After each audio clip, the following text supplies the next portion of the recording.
Hi, I'm Mike Roth with the Roth Team at Shorewest Realtors. Thanks for watching our real estate video blog today.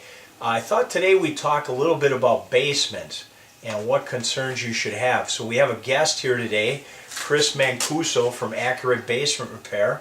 Chris is the owner of Accurate Basement Repair. And how long have you been in business, Chris? Chris from Accurate Basement Repair. We've been in business for over a decade and helping hundreds and hundreds and hundreds of customers out in all of southeastern Wisconsin.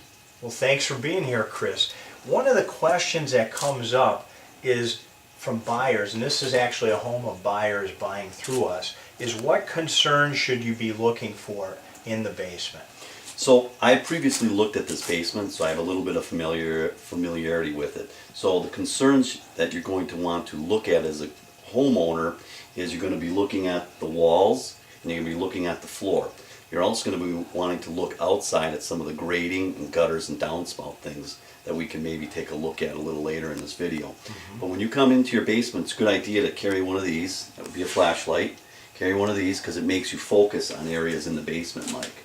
So it'll really help people to stay focused. So if you look here, this basement here has already got reinforcements in. So the previous owner must have put these in because it was a structural issue. So these were installed to hold the walls in place, and these are used to help with structural deficiencies when walls are displaced. So we're looking at cracks or structural issues, and then of course water intrusion. Correct. So the common question we get is, Chris, what crack should we be concerned about? And just as an example, there's a crack on this wall over here. See this vertical crack? Is that a type of crack that somebody should be concerned with? If not, what types of cracks should they be concerned with? So Mike brings up a good point. Not all cracks are bad cracks. How many basements do we both go into that don't have a crack? Almost every basement will have them. Just because they're there doesn't make it a problem. It's good to have a professional come on in and take a look at something like this. This would definitely be something that want to be looked at. So I looked at this and I determined no work needs to be done here. That's a settlement crack I determined from years ago, and it doesn't look to me that there's been any more recent movement affecting the structure upstairs. So if that's not a concern, what types of cracks should somebody be concerned with, Chris? Well, as a homeowner, you shouldn't determine that on your own. Definitely have a professional come on out. Right. But more so, there is cracks that are step cracks that come off of window edges. Those usually are indicators of a wall tilting in. And then there's cracks that go long horizontal cracks, and those are more indicators of bowing of a wall. Both of which have to be fixed, but they both are addressed a little bit differently. Yeah, and you mentioned bowing because sometimes we see walls are a little bit out of plumb.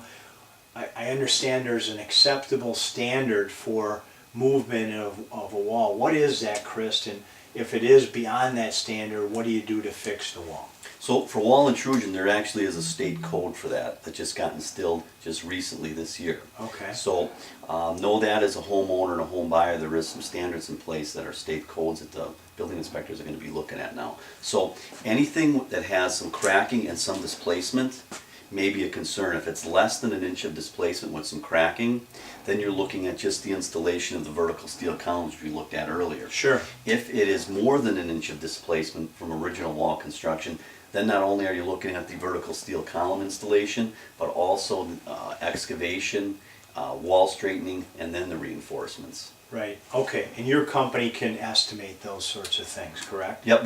We are absolutely full service. Okay. The other question we get is with water intrusion. I hear a lot of times people say, well, I've never had water in my basement. Why should I be concerned? Or what should I be concerned about? So even if you've never had water in your basement, you should do preventative things to make sure you never get water in your basement. Most people really only get concerned when they have what's called, we call wet sock syndrome, and that's when your sock gets wet. So try to be proactive enough to look at things like, for example, here in this corner, there's something we call effervescence. There's some staining on the walls, but it was determined that I don't believe there's a drain tile problem here. I believe there is a grading and gutter issue that I looked at prior to us coming down here today. So this may look like, wow, this is a drain tile issue, but it is not. It is actually a grading and downspout issue outside. Okay, good.